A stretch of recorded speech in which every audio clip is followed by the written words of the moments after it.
दुनिया के इतिहास में एक ऐसा भयानक और डरावना दिन जिसे सुनकर आज भी लोगों के रोंगटे खड़े हो जाते हैं। दुनिया में इंसानों ने पहली बार समुद्र में ऐसी खौफनाक मंजर देखी जो मिनटों में लाखों लोगों को हमेशा हमेशा के लिए सुला दिया। दोस्तों, 2004 में आई सुनामी का कारण था इंडोनेशिया के पास हिंद महासागर में समुद्र के अंदर आया एक बहुत विशाल भूकंप।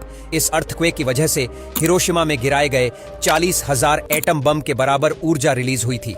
30 मीटर यानी 6 मंजिला इमारत जितनी ऊंची लहरों ने देखते ही देखते 2.5 लाख से ज्यादा इंसानों को मौत की नींद सुला दिया था। बर्बादी और तबाही की इन लहरों की मार हजारों किलोमीटर दूर अफ्रीका तक महसूस की गई थी। 7 सालों बाद ऐसा ही मंजर देखने को मिला जापान में, जिसने 2011 में एक बार फिर से सुनामी की लहरों ने मानवता को झकझोर कर रख दिया था। जब सुनामी की लहरें इतनी तबाही मचा सकती हैं, तो सोचिए मेघा सुनामी कितनी विनाशकारी होगी। महासुनामी के दौरान समुद्र में उठने वाली लहरें कम से कम 100 मीटर ऊंची होती है, यानी 2004 की सुनामी की लहरों से 3 गुना ज्यादा ऊंचाई, और इनकी अधिकतम ऊंचाई 1 किलोमीटर से लेकर कई किलोमीटर तक हो सकती है। अगर दुबई इसकी सीधी चपेट में आया हो तो दुनिया की सबसे ऊंची इमारत बुर्ज खलीफा भी पानी में डूब जाएगी। समुद्र का पानी जमीन पर सैकड़ों किलोमीटर तक अंदर घुस जाएगा, और ये सब इतनी तेजी से होगा कि किसी के पास बचने का कोई भी मौका नहीं होगा। महासुनामी की सबसे पहली वेव तो बस एक शुरुआत होती है। उसके बाद कुछ ही मिनटों से लेकर घंटों के अंतराल में एक के बाद एक और छोटी लहरें भी तबाही मचाती रहेंगी।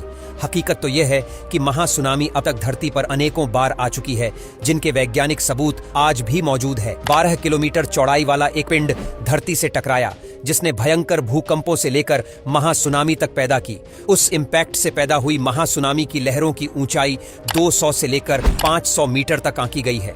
धरती के नजदीकी इतिहास में यह सबसे भयंकर महासुनामी थी, जिसने धरती के एक बड़े हिस्से पर तबाही मचाई।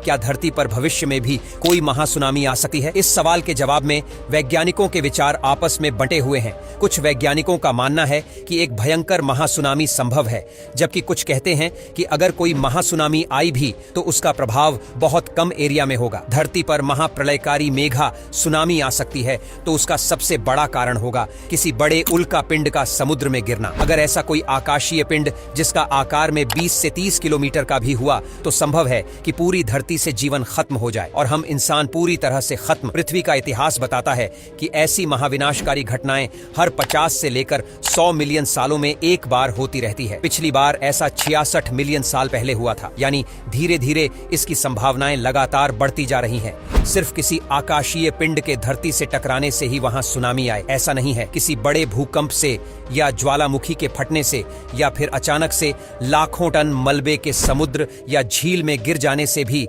महासुनामी पैदा हो सकती है। हालांकि इनका प्रभाव एक छोटे एरिया में ही रहने से ये इतनी विनाशकारी साबित नहीं होगी। ऐसी छोटे प्रभाव वाली मेघा सुनामी पिछले 500 सालों के दौरान धरती के अलग अलग हिस्सों में कम से कम 15 बार आ चुकी है। सुनामी के आने से पहले समुद्र का पानी पीछे चला जाता है।